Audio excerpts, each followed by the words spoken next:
which of the following statement is correct about gravitational force? Okay, ஈர்ப்பு விசை எது சரியான கூற்று அப்படின்னு வந்து கேட்டிருக்காங்க.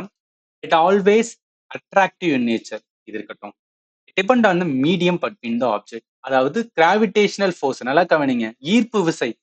ஸோ அவன் ஜஸ்ட் எர்த்த வச்சு சொல்லல, நார்மலா ஈர்ப்பு விசையை பத்தி வந்து சொல்லியிருக்கான்.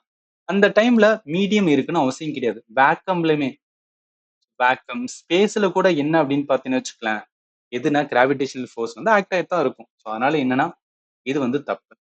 Can be both attractive and repulsive. Attractive repulsive force எதுலன்னா எலக்ட்ரோஸ்டாட்டிக் ஃபோர்ஸ், ரைட்டா? அதாவது என்ன, இப்போ எலக்ட்ரான் இருக்கு, கரண்ட், எலக்ட்ரிசிட்டி, இது ரிலேட்டடா இருக்கிற ஃபோர்ஸா வந்து என்ன அட்ராக்டிவ் அண்ட் ரிப்பல்சிவ்னு சொல்லுவோம், எலக்ட்ரோஸ்டாட்டிக் ஃபோர்ஸ் அப்படின்னு சொல்றது. அதனால இதுவும் வந்து வராது.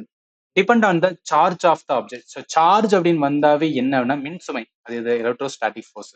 அப்ப எது இந்த கொஸ்டினுக்கு கரெக்ட் ஆன்சர்னா ஆப்ஷன் ஏ தான். அதாவது கிராவிடேஷனல் ஃபோர்ஸ் ஆனது எப்போதுமே அட்ராக்டிவ் நேச்சரா தான் இருக்கும், ஈர்க்கும் தன்மையை தான் வந்து கொண்டதா இருக்கும். பார்க்கலாம்.